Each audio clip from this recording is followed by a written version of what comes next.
Bobrovsky making his way toward the bench. So the extra attacker comes out. That shot into Ullmark, couldn't melt it down. They battle for it, jammed out of there by DeBrus. Ullmark and Tkachuk. Ullmark and Tkachuk, and actually now two other Bruins, Carlo and Ford, will take care of Tkachuk. Montour comes in, and they all come in. And away we go in the Boston zone. Montour knows he's going to leave anyway, so he shakes the gloves off. Here's Tkachuk. There he goes. Ullmark ready to go. He's getting rid of the gloves. Ullmark getting rid of the mask. He wants a piece of Tkachuk, but of course they are wrapped up by officials. Yeah, they got him locked up pretty good. There's a pile up behind the net as well. Everybody involved here. So Ullmark's going to be out now. There he goes. Sending him to the locker room. Jeremy Swayman will come into this game. And it started with Tkachuk going after Ullmark, and then the reaction, the late reaction for the Bruins to see what was happening behind the play. And as they did, they all just came in, and Montour was the one who came in. Gloves in the air.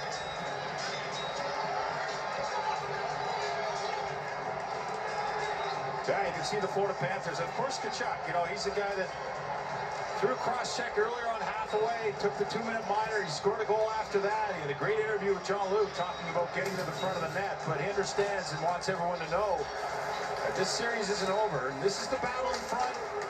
Tkachuk's all around him, but there, little shot.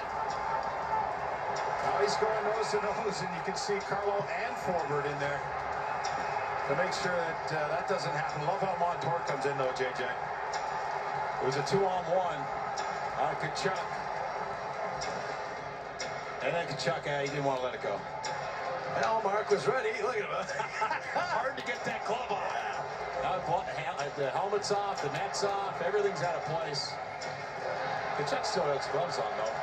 Yeah. Ullmark's just minding his business. Hey, the Reds are on the ice here.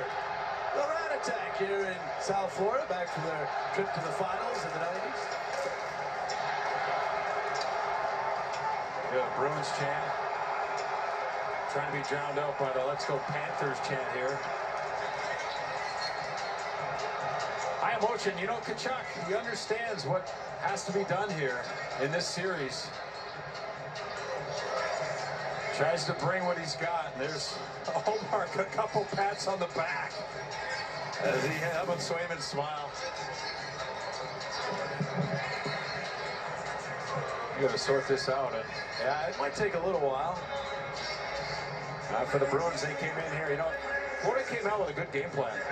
They got their forecheck going. There's been a lot of emotion in this series. See the end of that game, too, where they handed out all the 10-minute misconducts. I think the players learned from that. Hey, if you're going to go in the scrum, you may as well go in guns a-blazing. Yeah, a little push might get you a misconduct, so may as well make it work. Exactly. The NHL on TNT with all of its action is brought to you by Geico. Switch today and see all the ways you can save. And by Navy Federal Credit Union. Our members are the mission. You know, Ullmark picked up an assist. That goal by Taylor Hall, his first playoff point. So I guess he figured I'd made about 40 saves. Got an assist. I'll head on off. Exit stage left. Yes. How's it going down there, John Luke? Well, on the Boston side, it's very calm, to be honest with you. Very calm, and right now there's a little bit of a huddle at the Florida bench with the referees. I'm not sure exactly what's being discussed, but yeah, the level of focus on the Boston Bruins, you can tell they're on a mission right now, and they don't want to let anything sway them away from the goal, which is winning the series. And you know, we talked about Brad Marchand earlier about how focused he is, but it's really the whole team. So it's quite impressive, especially when you know that Patrice Bergeron, who's that calming presence on that bench, is not present right now. Long explanation for Jim Montgomery from DJ Luxmore.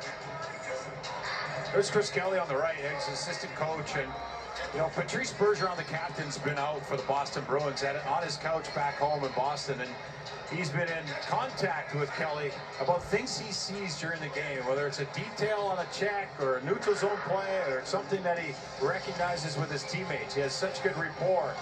with his teammates, and Chris Kelly's been receiving texts from the captain, and great to have that other set of eyes away from here and the understanding of teammates and different dynamics to help out. So they got it all covered here with the Boston Bruins, all different angles. Jim Montgomery says the things that Bergeron comes up with, he sometimes wishes he thought of.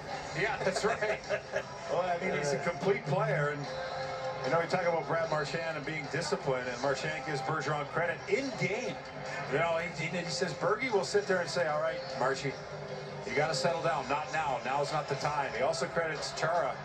They used to drop their kids off at the same time and end up at the practice rink together, and Chara would be explaining to him about walking the line and being an important player for the team. And the start of this series, these first 4 games, the leadership in the group, the leadership from within, it comes from all over the place. Of course, it starts at the top. One of the greats of all time for the Boston Bruins. Old-time hockey. I wonder what Cam feels about all this. I think there's anxious. probably a little concern because Swayman's been sitting for a long time, and now he has to come into the game. But you look at Marchand, he's closing in on Cam. Don't look behind you, Cam.